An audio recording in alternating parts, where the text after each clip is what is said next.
Hello class. इस video में हम डिस्कस करेंगे कॉस्ट शीट का एक क्वेश्चन। मेरा ये सजेशन है कि पहले आप पूरा वीडियो देख लें और टेक्निक को समझ लें, उसके बाद वीडियो को रिप्ले करके आप साथ साथ में सॉल्व कर सकते हैं। तो चलिए शुरू करते हैं कॉस्ट शीट का क्वेश्चन।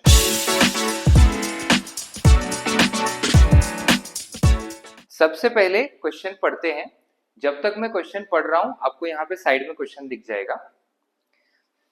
क्वेश्चन में दिया है company produces a machine and sells it for 3000। तो अपना सेलिंग प्राइस पहले ही दिया हुआ है 3000।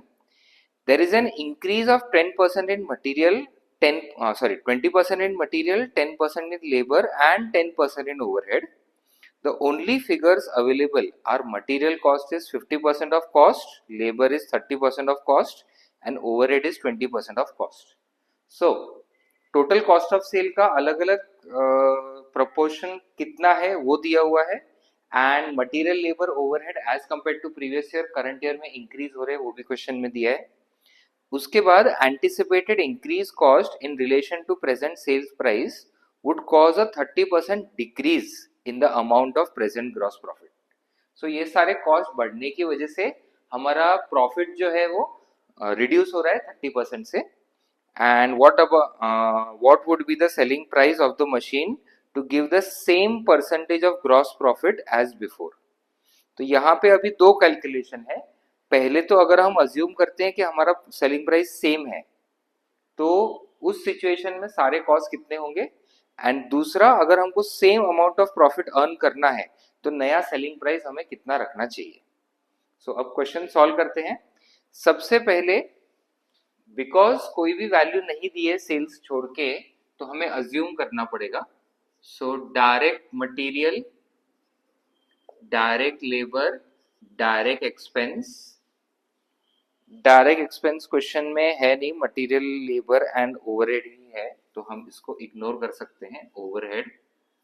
तो इससे आ जाएगा हमारा total cost and total cost में जब ऐड करते हैं प्रॉफिट इससे आ जाएगा हमारा सेल्स। सो एट प्रेजेंट हमारा सेल्स जो है 3000 रुपीज है सेलिंग प्राइस।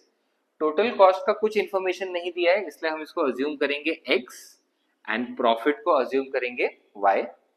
एंड अलग अलग कॉस्ट, टोटल कॉस्ट का कितना प्रोपोर्शन है वो दिया है। तो material is 50% of cost, so direct material हो जाएगा 0.5x। देन लेबर है 30% ऑफ कॉस्ट, तो ये हो जाएगा 0.3x। एंड ओवरहेड्स दिया है 20% ऑफ कॉस्ट तो ये 0.2x। ये सब ऐड करते हैं तो टोटल 1x आ जाता है। अब नए सिचुएशन में कॉस्ट जो है ये इंक्रीज हो रहे हैं। सबसे पहले मटेरियल कॉस्ट इंक्रीज हो रहा है 20% से। सो ओरिजिनल मटेरियल कॉस्ट अगर 0.5x है तो इसमें अगर 20% ऐड करेंगे तो आ जाएगा 0.6x। इसका मैं कैलकुलेशन लिखता हूं तो ये हो जाएगा 0.6x। देन डायरेक्ट लेबर और ओवरहेड्स दोनों 10% से इंक्रीज हो रहे हैं तो 0.3x प्लस 10% तो ये हो जाएगा 0.33x और 0.2x प्लस 10% ये हो जाएगा 0.22x। अब ये सारे कॉस्ट ऐड करेंगे तो 1.15x ये कॉस्ट हो जाएगा। So as compare to original cost 15% से कॉस्ट बढ़ गया है एंड कॉस्ट बढ़ने की वजह से हमारा प्रॉफिट 30% से रिड्यूस हो गया। मतलब ओरिजिनल प्रॉफिट अगर y होगा तो new profit y minus 30% 0.7y हो जाएगा। And selling price original situation में सेम ही है जिसकी वजह से कॉस्ट बढ़ रहा है तो हमारा प्रॉफिट कम हो रहा है। अब हमारे पास यहाँ पे दो साइमल्टेनियस इक्वेशंस रेडी हो गए। पहला इक्वेशन है x plus y is equal to 3000। इसका वर्किंग नोट बनाते हैं x plus y is equal to 3000। दूसरा इक्वेशन है 1.15x plus 0.7y is equal to 3000।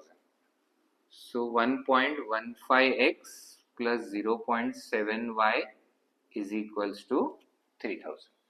अब ये दोनों साइमल्टेनियस इक्वेशन सॉल्व करके हमें x और y की वैल्यू निकालनी है। सो ये जो इक्वेशन है इसमें x 1x है जबकि यहाँ पे x 1.15x है। तो ये पूरे फर्स्ट इक्वेशन को हम मल्टीप्लाई कर देंगे 1.15 से। सो फर्स्ट इक्वेशन इंटू 1.15, तो x का हो जाएगा 1.15x, y का हो जाएगा 1.15y एंड 3000 इंटू 1.15 हो जाएगा 3450। और ये दोनों इक्वेशंस को सब्ट्रैक्ट करेंगे तो x पूरा कैंसिल हो जाएगा, 0.7 माइनस 1.15 ये आ जाएगा नेगेटिव 0.45y और 3000 माइनस 3450 तो ये हो जाएगा माइनस 450। अकॉर्डिंगली y की वैल्यू आ जाएगी 450 divide by 0.45। So 450 divide by 0.45 ये अमाउंट आ जाता है 1000। अब y की वैल्यू मतलब हमारा ओरिजिनल प्रॉफिट जो है ये है 1000 and x plus y is equal to 3000 हमें पता है, तो अकॉर्डिंगली x हो जाएगा 2000। अब x मतलब कॉस्ट ऑफ सेल हमें मिल गया, तो उसका 50% 1000 मटेरियल कॉस्ट है, 30% 600 लेबर कॉस्ट है और 20% 400 ओवरहेड कॉस्ट है। नए सिचुएशन में मटेरियल कॉस्ट 20% से इंक्रीज हो रहा है, तो 1000 का हो जाएगा 1200। देन लेबर एंड ओवरहेड के कॉस्ट 10% से इंक्रीज हो रहे हैं, तो 600 plus 10% 660, 400 plus 10% 440। Accordingly 1200 plus 660 plus 440 आ जाएगा 2300। अब हमें नया सेलिंग प्राइस निकालना है सो दैट हमारा सेम अमाउंट ऑफ प्रॉफिट हो। अगर करंट सेलिंग प्राइस पे हम कंटिन्यू करेंगे तो 700 का प्रॉफिट होगा on a cost of 2300। Same percentage profit तो हम निकाल सकते हैं, तो हमारा 1000 का प्रॉफिट हुआ था ऑन अ कॉस्ट ऑफ 2000, मतलब ओरिजिनल कॉस्ट के सिचुएशन में हमारा 50% प्रॉफिट होता था ऑन कॉस्ट प्राइस। तो यहां पे लिख सकते हैं ओरिजिनल प्रॉफिट proportion। सो 1000 का प्रॉफिट ऑन 2000 कॉस्ट, तो ये हो जाएगा 50%। अब नए सिचुएशन में अगर हमको सेम 50% प्रॉफिट अर्न करना है, तो जो हमारा नया कॉस्ट है 2300 इस पे 50% प्रॉफिट लगेगा। सो न्यू प्रॉफिट 2300 का न्यू कॉस्ट इंटू 50%, तो ये हो जाएगा 1150 and accordingly new selling price 2300 का कॉस्ट प्लस 1150 का प्रॉफिट, तो हमारा नया सेलिंग प्राइस हो जाएगा 3450। सो अगर हम एग्जिस्टिंग सेलिंग प्राइस पे कंटिन्यू करेंगे तो हमारा प्रॉफिट 1000 से रिड्यूस होकर 700 हो जाएगा।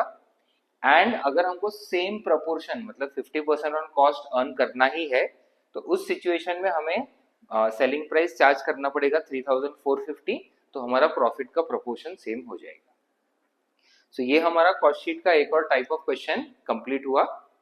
कॉस्टिंग के अलग अलग टॉपिक से रिलेटेड ऐसे वीडियोस हम लाते रहेंगे, तो चैनल को फॉलो करें और हर अपडेट के साथ जुड़े रहें।